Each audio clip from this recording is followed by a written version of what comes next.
Hello mga kaprobinsya, magandang araw po sa inyo. Yung mga baka natin dito, naghihintay pa ng pagkain. Sila si Bitas Puti, si Bitas Junior. Sa mga nakaraan po, tinignan po natin yung baka natin na nilagaan ni Paridon sa bundok. Ang lahi din ni Bitas. At nakarecover na po yung baka natin doon mga kaprobinsya. Dati po medyo mayat yun. Kasi nung una tayong punta doon, parang nabadsot yun kasi hindi pa naka-adjust. Tapos sa mga time na yun, wala pang mga damo. Pero yung hindi maganda, yung isa nating kalabaw doon na pinalagaan. Namayat, maraming garapata, maraming kuto. Napagpasya namin ni pare na kunin namin yung kalabaw na yon. Tapos si pare yung mag-alaga. Tapos yung isa naming kalabaw din doon at saka baka, sabi ko kay pare patabain niya. Para pag tumaba, pwede na namin ibinta, lalo na yung kalabaw natin na si Nine. Payat din mga kaprobinsya kasi malaki na yung anak, hindi pa nawalay. Para tumaba yon, kailangan pong iwanan yung kanyang anak. Sa lahat ng mga baka natin dito ng mga babae, mga kaprobinsya, isa na lang yung hindi pa nakastahan. Yung ating white Brahman dito na galing sa kuan, galing sa Dawis. Hindi pa ito naglandi. Pagkauso na ganyan ni Joe, wala na pag-ayaw. Bayo ba? Ako niya na kuan, malamala po tay. Papangagi isa. Bone.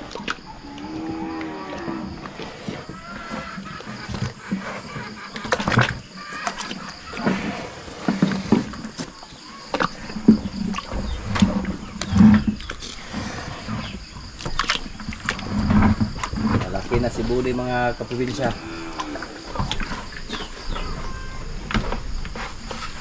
Mero. Muna mer. Oh, nasulod mer.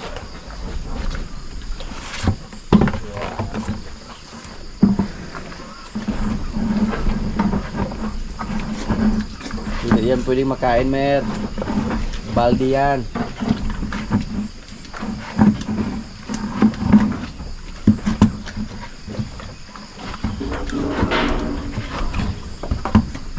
Bitawan mo yan mer.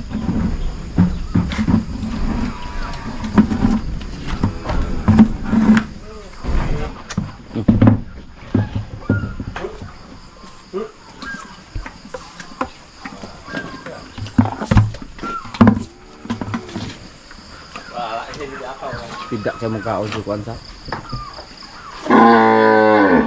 Mahinang kumain ng kupramin si Bune. May sumubaga mayo. Dili pa rin ari ba? Oh, amal lang mayo. Ya.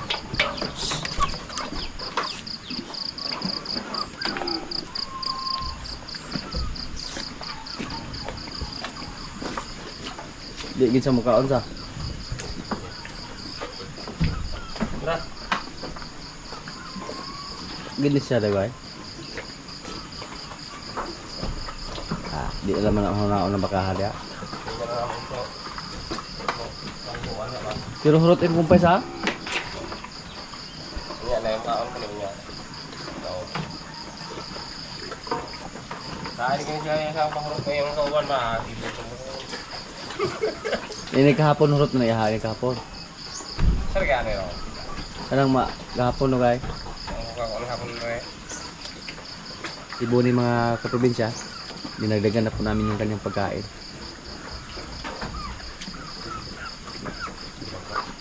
Para baba ng husto. Para anytime, kung sakaling ibinta natin siya, pwede.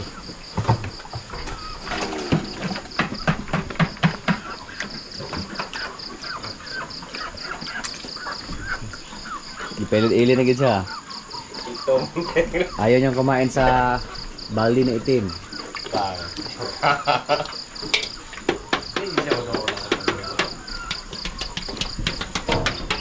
Jo, malah ko na Jo.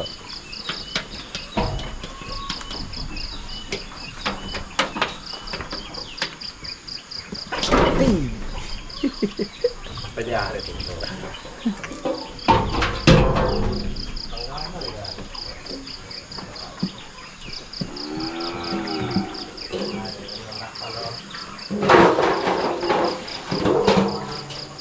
Ganahan sa palanggana di ay.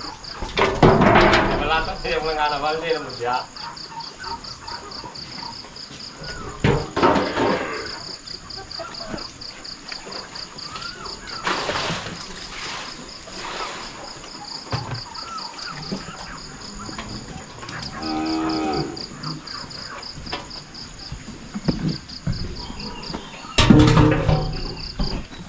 Ito na, may baka oh.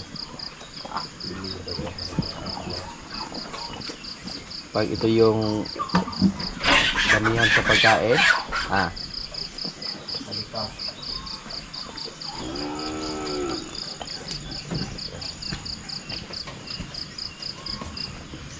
ito yung mga lahing bitas ba?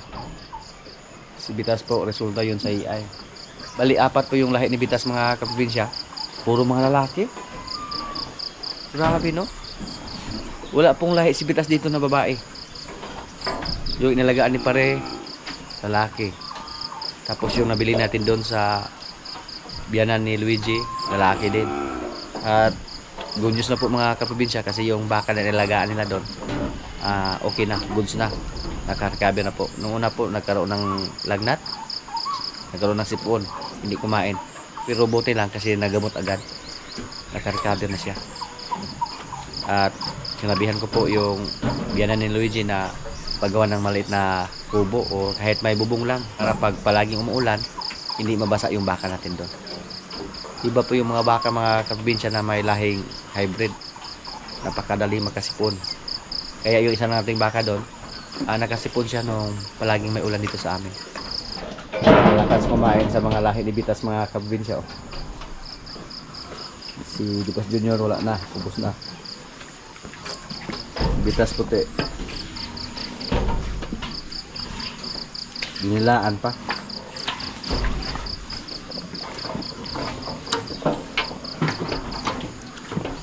Shoutout muna sa ating mga silent viewers. Shoutout kay Rene Piras. Shoutout naman kay Sir Albert watching from Toronto, Canada. Shoutout kay Mardy Pinida. Shoutout kay Jumay Joy Antipaso watching from Cebu City, isa sa ating mga silent viewers. Shoutout kay Gerald Pinis. Shoutout naman kay Shani Laran.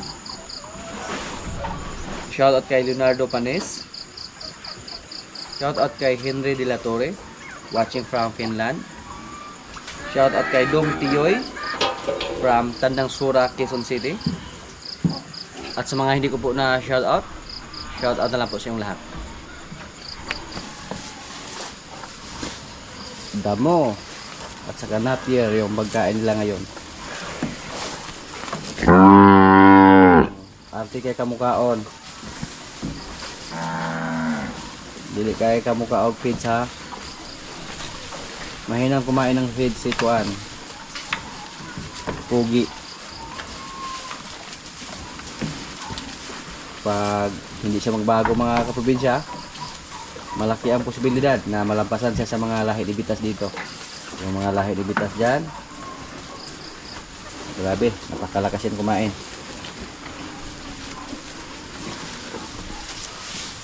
Bune,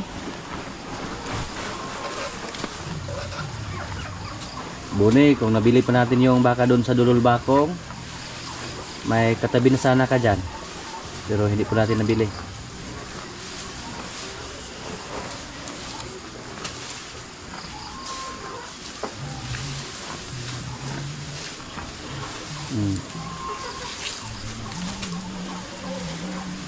Budget lang muna tayo sa Pumpay Bune. Sila Mer.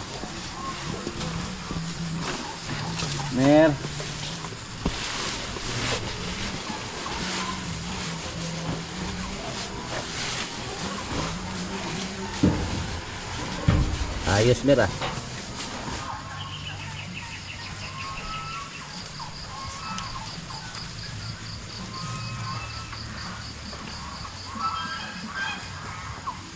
Yung kubo natin dito mga kaprobinsya, next year magdagdag tayo, paggawa natin ng extension hanggang dyan. Siguro yung ipadagdag natin dyan nasa mga 12 feet, pero hindi nila ganyan kalaki yung kwarto nila. gayahin lang natin yung andon sa kabila.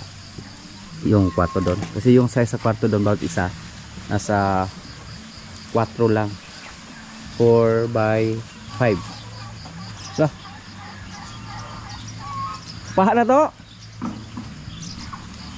So pag magdadal tayo ng 20 feet, kasya po yung 5 baka. Yung kalabaw natin dito mga kaprobinsya, mukhang naglandi si Paula. Ato pa ba nito, Jo? Puro gaulag? Wala pa? Nung di pa mulagan, oh. Standing hit man. Good job po si Rambo mga kaprobinsya. Si Rambo kumasa na. Sa mga nakarang araw, may pumunta po dito. Nagdala ng kalabaw. At si Rambo po yung pinakasa namin. Kasi wala na si Palo. So siya yung pumalit dito sa trabaho ni Palo, si Rambo. Yung isa natin kalabaw dito mga kaprobinsya, napagpasyahan po namin dito, natuluyan na po namin yung ibinta si Jin. At si Paula yung maiwan dito. Hindi po natin siya ibinta. Sa mga nakaraan po, may mga nabasa po tayo na comment na sayang daw si Jin kasi mapakinabangan natin dito sa area natin. Okay lang naman mga kaprobinsya kasi dati po si Paula sana yung ibinta natin. Pero napag-isipan po namin na mas maganda po si Paula yung matira dito compare kay Jin. Si Paula naman, mapakinabangan naman namin siya dito. Kasi ano ba ang magawa ni Jin na hindi pwedeng gawin ni Paula? Yung ating kalabaw na bupalo dyan. Kung paghila ng karusa, kung marunong maghila ng karusa si Jin, si Paula marunong din. Tapos kung marunong mag-araro si Jin, kaya din yan ni Paula mga probinsya. Kaya kung ano yung magawa ni Jin, kaya din yan magawa ni Paula. Tapos kung i-breed natin si Jin, native lang yung resulta. Pero kung si Paula yung i-breed natin, doon po tayo makakita ng napakagandang resulta mga kaprobinsya. So may mga aspeto po na hindi kayang ibigay ni Jin na kayang ibigay ni Paula. Yung lahi, si Jin po nanganak siya dito ng isang beses sa ating area. Hindi po maganda yung lahi na ibinigay niya sa atin. Parang walang native. Kahit si Palo pa yung tatay. Pero kung si Paula yung mabreed natin, mukhang malaki yung posibilidad na bigyan niya tayo dito ng magandang lahi. Final decision na po namin na instead na si Paula yung ibinta namin, si Jin na lang po. Baka nagtaka po kayo kung bakit tayo nagbinta tapos bumili naman. Pag naliit lang yung bilhin natin mga kaprobinsya, medyo hindi po masyadong malaki yung kapital natin. Tapos pag andito sila, hindi po masyadong malaki yung konsumo nila pag maliit pa lang. Yung bibilhin natin, yung magandang klase naman. Hindi tayo basta-basta bumili na hindi magandang klase. Base po sa ating experience dito, napakalaki po yung advantage basta magandang klase yung mabili natin. Katulad ni Palo dati. Si Palo po, napakabilis niyang lumaki. 48,000 lang yung kapital natin, pero naibinta natin sa halaga na 90,000. Siya yung pinakamalaking kalabaw na tumubo dito sa ating area. Naibinta natin siya dahil naging matapang na. Tapos, kung naalala nyo po, may mga time po na pumunta tayo sa stockyard. May nagustuhan sana tayo na bupalo na kalabaw. Nagpalugi tayo ng kunti. Nagpaugat ba? Tumawad tayo ng 45,000. Tapos, hindi natin binayaran agad. Pagbalik natin, may nagkainteresado na. Binayaran na ng 46,000. Nasa mga 3 buwan pa lang ang nakaraan or 2 buwan ang nakaraan. Tapos nabili po yung kalabaw na yan sa halaga na 46,000. At sa mga nakarang araw po, dinala pabalik yung kalabaw na yon doon sa stockyard sa Dawes. Alam niyo po kung magkano na yung halaga? Nasa 74,000 na. 3 buwan pa lang ha. Dahil napakabilis po lumaki sa mga kalabaw na magandang klase. Lalo na pag buffalo. Kaya yan po ang gusto nating mabili pag bumili tayo ng kalabaw.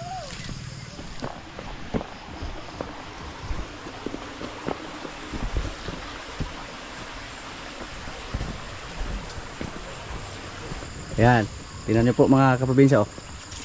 Si Paula marunong na mag-araro. Kakaunti na lang yung kulang. Parang sanay na lang yung kulang sa kanya ba. Ay, damay duduk daw eh. Ikaw sa to. Kabalones po, pasaw dito mga pato. Manukan. Manukan ko ah. Pato, kanding. Ang manukan. Kung marunong mag-araro si Jean mga kaprobinsya, marunong na din si Paula oh. Yan, bumalik na. Napakadali lang niyang turuan. Wah. Tapos si Paula mga kaprobinsya, pag tumagal siya dito, lumaki pa yan. Mas malaki pa yan kay Jean. Matangkad po siya. Tapos magandang klase siya. Ang gagawin lang namin sa kanya, ilapit lang natin siya palagi kay Rambo para maglandi. Kung sakaling mabantayan namin na parang naglandi siya ng husto, pwede natin siyang paiay. Hindi tayo sumuko kay Paula. Tapos pwede naman natin siya i-breed kay Rambo. Si Tisoy po, mukhang hindi siya magtagal dito sa amin mga kaprobinsya. May ugali po si Tisoy. Tapos may diferensya yung tali niya sa ilong. Hindi tama yung paglagay ng butas. At si Tisoy may ugali na din. Napakatigas niyang hilain. Tapos medyo matapang si Tisoy compare kay Rambo. Pag mahasa namin to sa pag-araro, si Rambo naman yung kasunod. Si Tisoy yung mag-lisod na tutuluan sa Tisoy. Puti ba? Kay ang tali hikot na ba ato. Bulayan to, yapon. Na to. Wah. Pinalik. Yan.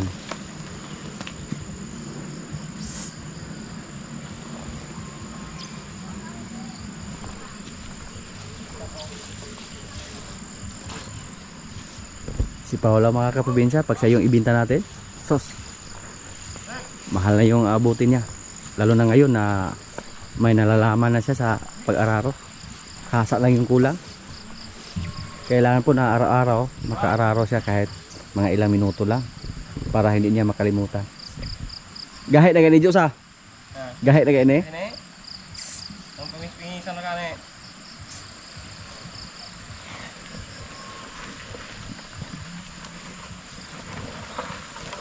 Mangusog siya mo gahit sa.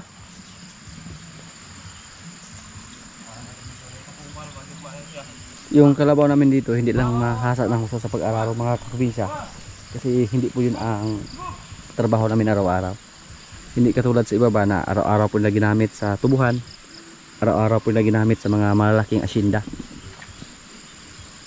Dito sa amin, sideline na yung pag-araro dito sa aming lupa. Tapos maliit lang yung lupa namin dito.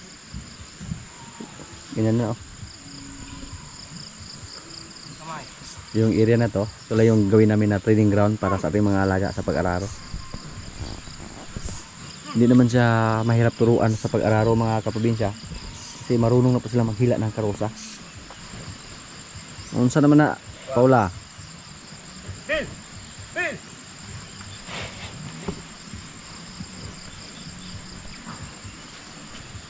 Bill! Bill! Bill! Very good. Kaon bita ka ko man?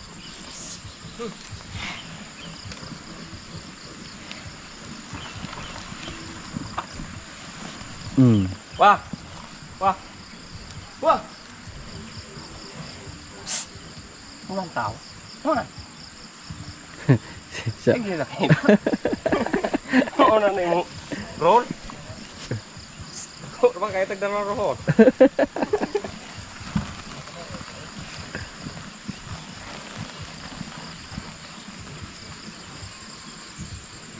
Pero pag magturo tayo sa pag-araro, kailangan po dun sa malambot na lupa. Pero si Paula mga kaprobinsya, mga ilang araw po namin yan sinubukan. Doon po siya nagsimula sa pag-araro. Malambot na po yan kasi naararo na po yan ni Jean. So ito mukhang pasado na siya. Kahit matigas yung lupa dito. Mas madali pong turuan yung maliit pa. Hindi katulad pag malaki na yung katawan. Katulad ni Palo dati. Gahe na kayo, wala tag malimbag na itong palo. Yan, kahit dandahan lang oh. Nahiner ba? Pero gusto yan. Wah! Wah! Wala magipangagi ang basa-basa na ihang ko alagi dia. Kay gwapo na ti pa-ir ni kabalutang mag-ulag ijo ba? Ano ulag kayo? Maunong una ako, patutang ipatas sa akin pala. Mugani ulag ka ito.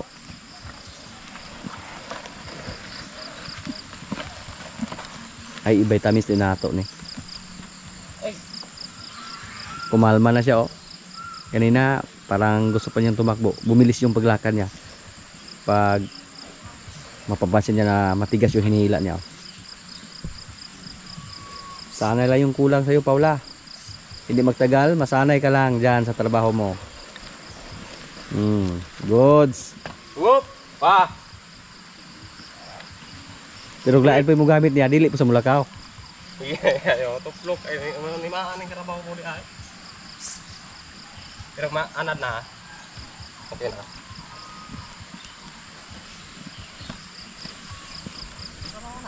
na. Di na mahadlok. Ay, tudling tag natutloon suad. Ay, mabaanad po sa madugay. Anad. Paula, ganahan dyan kang mabaligya si Gina. Kaya no, haling kamot magdaro dyan.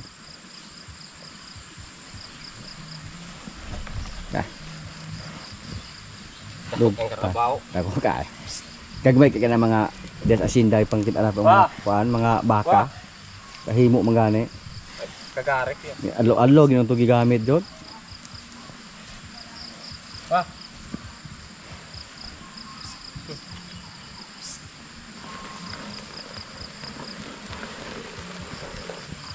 Kapingis na, parang gaan na kayo nila. Mapi utok ning kalabaw sa.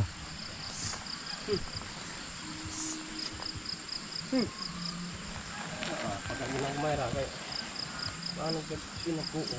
Paula, relax muna. Sibuk! Sibuk! Sibuk! Pa!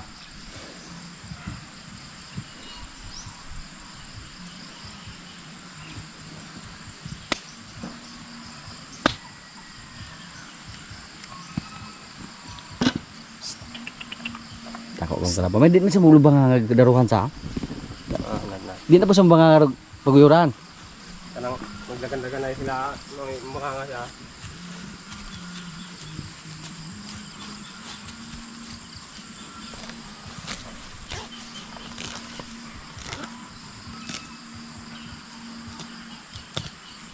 Pero kapayas buhi oh.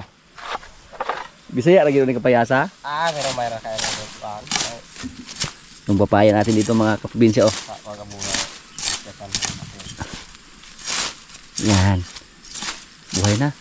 Ibang yan mga kaprobinsya. Doon lang natin yan na-rescue sa tabi niya ng sapa. Ay, wag kita kabalo ala pero native daw gina. Tapos, may tinanim tayo dito na hybrid. Hiningi natin sa aming kaibigan dito. Nahingi tayo ng 5. Sana mabuhay to. Yan yung isa. Mukhang buhay na yan mga kaprobinsya. Basta walang yan. Matagad lang ba? Malinisan. 2. Yan. Yung isa mukhang naputol. Mukhang negative yun.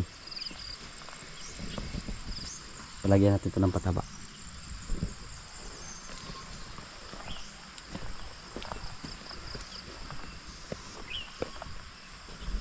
Uy, natumba yung pang-4. Pero nabuhay oh. Iaala natin to na ganyan yung sistema niya. May mga iba po na nagtanim ng papaya. Sinasadya po nila na ibaon sa lupa yung katawan. Sana mabuhay yan. So kung mabuhay lahat yung ating 5 na kapapaya dyan, gusto na yan para panggulay, panghalo sa ating mga kwan dito. Tapos kung maraming bunga, pwede natin ipakain sa ating mga baboy. At yung ating mga napir dito mga kaprobinsya oh, sa sunod na linggo siguro o sa sunod na buwan, mapilitan kami na harbisin to kasama yung mga damo dito. Pakinabangan naman namin yung mga damo. Kainin din yan ng baka. So okay lang kahit may mga damo yung napir natin. Kailangan to ng taniman ulit. Napapansin namin na may iba po na hindi tumubo. Natalo yung mga napir sa mga damo. Pero kung ma-harvest namin to, try natin na isprehan. Hanapan lang namin ng paraan na hindi matamaan yung mga napier. Dito po nagtanim tayo ng inigofera. Pwede nating putulin yung mga inigofera dito, tapos napier yung itanim natin dyan. Pati dyan oh. Yun po ang gagawin natin. Taniman natin lahat na mga bakante dito. Gandahan lang yung pagtanim para hindi tayo maubusan ng pagkain ba. Paghayaan natin yung indigofera dyan, kakaunti lang yung ma-harvest natin, tapos medyo matagal po tumubo yung mga sanga nila. Hindi katulad ng napier na sa loob pa lang ng 2 buwan at saka kalahati pwede na ma-harvest. So dito pwede natin linisan to tapos taniman na napier. Hayaan lang natin yung mga natanim natin na madidagwa katulad dito. Hayaan lang natin to. Pero yung mga bakante dyan, taniman natin ng napier. Mga kaprobinsya, kaya na po. Ito yung ulam namin, oh. Gulay. At saka isda. May kanin. Lord, maraming salamat sa pagkain. So, kain na.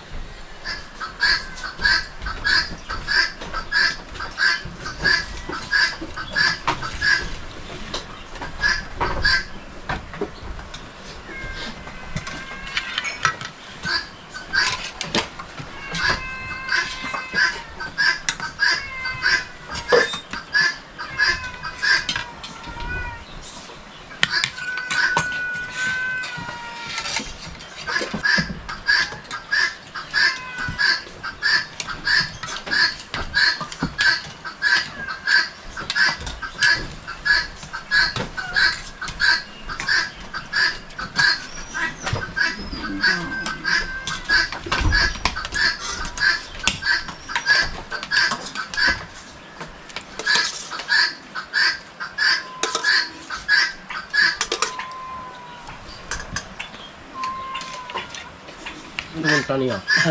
Yes, Kim. Nunggu na ng tulog, ano.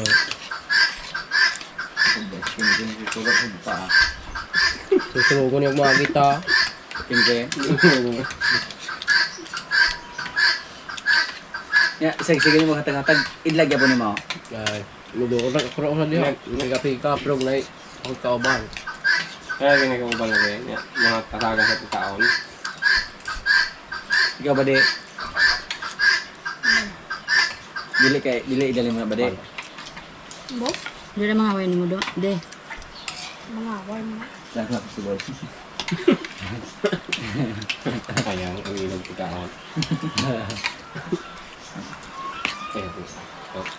Bakit na yan? Ano mo? Magsilos lang ang guya daw. Kaya naman kayo lagi katat doon kayo lagi tagaan ba? Ito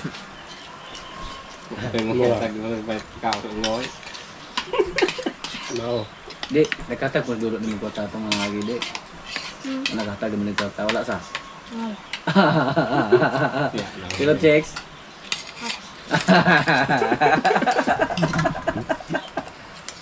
Manghod lang mo sila sugo. Nagani ka na yung di sila masugo. Kaya karon kasama na paga. Siya.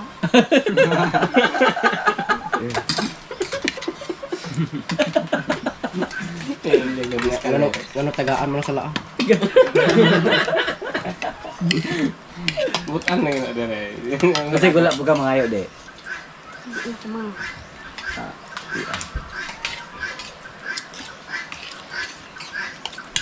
yung nga yung kabulago niya, doon butan lagi. Ano mo ka? Yung bitas na bulyagon. Pero ang pagkadala. Pero ako kabalo jo ko ay ito butan to dito pa. Binda sa dalan mo. Nung kusunada juga ito mo para ito kay butan mo ta. Ilado mo na mo. Butan na magulang dia. Bayaw butan. Butan bayaw di sa. Iya. G-Mark. Di kisi ko busuk ba? Dapat kong lunggam. Dapat na lunggam mo. Ay malugulog.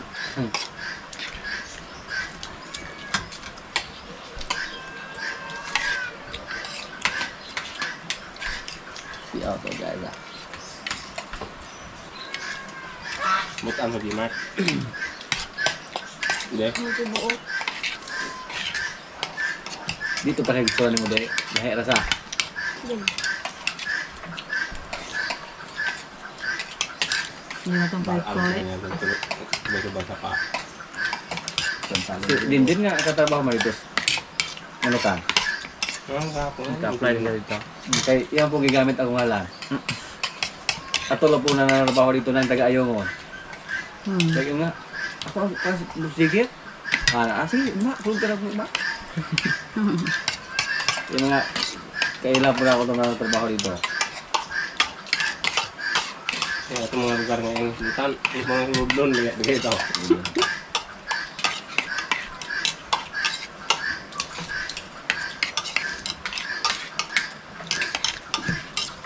O katong pagpunta na akong dininugot to sa gawin o yun. O gitu.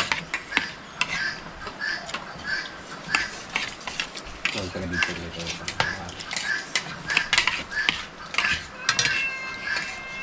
Ya, maayos pa rin nato. Lagi na tayo kasabot. Maayos